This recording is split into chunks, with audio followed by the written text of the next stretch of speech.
I'm Dina Moses from Vermont Weaving Clubs, Vermont Weaving Supplies, and this is another video that goes along with kit number 12, Silk Pack of Scarves. And I want to show you in this video how to do a hem stitch when you're starting your project. And then we'll do a video showing how to do a hem stitch at the end of your project, all right? So what I have here is that was where I started, and you saw that. And you know, there's still little gaps here. It's okay. That's actually, it'll come together later. I left 3.5 times the width of my warp when I started weaving, coming out there. And I wove about 1 inch, and now I'm going to put the hem stitch on. So the hem stitch, and I find this much, much easier to do on the loom than off the loom. You can also do this when you take the piece off the loom, but when it's on the loom and under tension and all of your warp threads are parallel to each other, it's nicer. So to start, right, I make a little loop there. I go under, I'm going to do 6 threads, 2, 3, 4, 5, 6 right there, okay? And then I'm going to come up, and you see how like that's going to kind of cinch a little bit, so you've got a little bit of a knot there, right? And then pull that. And then I'm going to go down, and I'm going to come up in the same column that we went around there, 2 rows up, and pull that nice and tight, okay? So now this will look a little bit different because you have something to the right of it. Oh, and let me also say I am right-handed. If you're left-handed, you might do better starting from the left side. But I'm right-handed, so I'm starting from the right side. All right, so 2, 3, 6 threads there. Okay, come up into that loop. Pull that, go down in here, come up 2 rows up and in the column that you were just in there. As you're working, this is not going to be that tight, right? But when you go to tighten the next time, 2, 4, 6. I have a hard time seeing with the silk paca. Okay, so now when I go to pull this one tight, it's actually going to pull the one before it tight as well. So, you know, give it a nice pull. Even if it doesn't look like that's pulling that, it'll tighten that. And again, down into this column, up 2 rows there. Okay. 6, actually to there. And that's okay, it's pulling there, that's all right. Here. Okay, let me show you a couple more times. 2, 4, 6. And honestly, I'm not exactly sure that I'm getting 6 each time.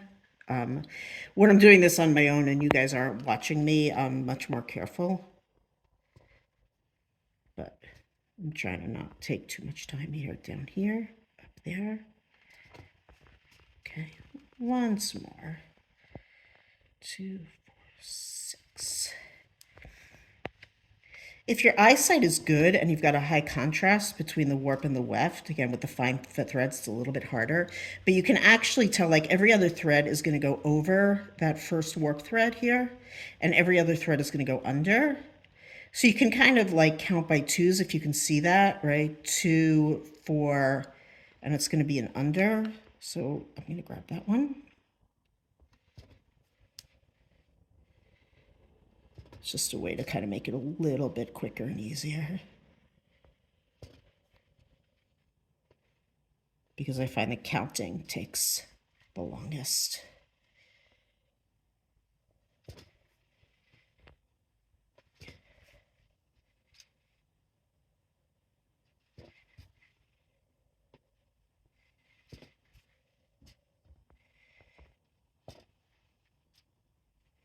Okay, stay tuned, because once I get to the other side, I'm going to show you how to end this, which is also kind of important.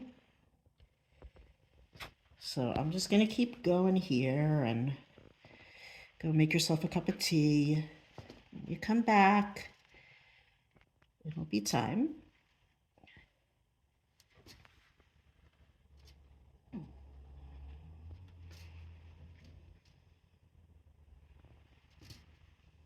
Isn't that pretty?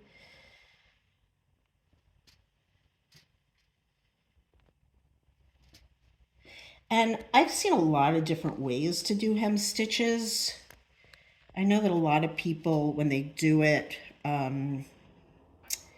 they don't actually go through this loop. So instead of going like that, right over there, they'll actually go under.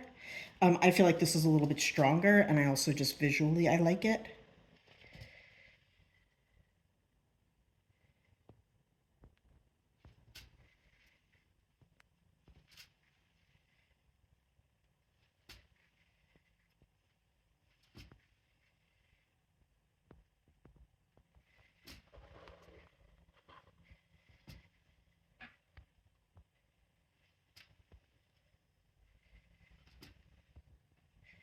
Okay, I'm gonna do one or two more, and then I'm just gonna count and see how, okay, I'm gonna do one more. I'm gonna do a quick count so that, you know, I'm not left with, you know, 2 threads at the end or a really big bundle. 3, 6, 8, 10, 12, 14. Okay, it looks to me like I have 20 threads, so I've been going around 6. I'm gonna go around 2 7s. 3, oops.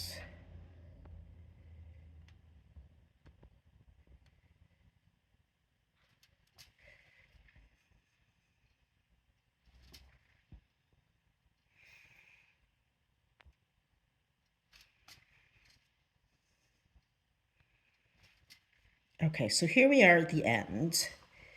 And again, that one's a little bit loose, so I'm going to kind of try and hold the tension. So I'm going to go in here and up through there as I generally would, right?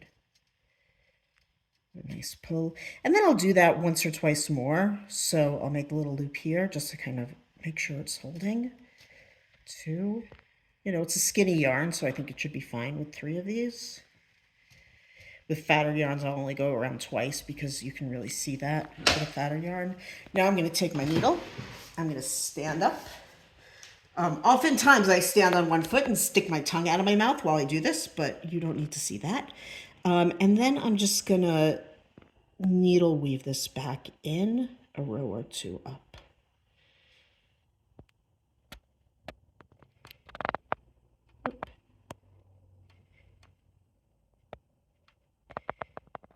I can't see much at this point, just letting you know that. You might be seeing things that I'm not seeing, but theoretically that's needle woven in. Nice pull there. Cut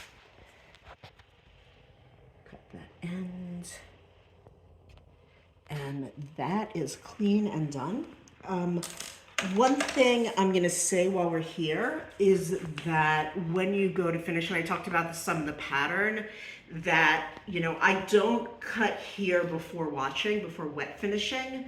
What I like to do is leave this part attached, and you can either put a zigzag row of stitching here, or if you have that fringe, you can just tie these big bundles into knots, and that'll keep the bottom of your fringe clean while you bring it through wet finishing. All right, so thanks for watching, and we still want to show you how to deal with that broken thread from the other side and how to do a hem stitch on the top of your fabric. We will be back.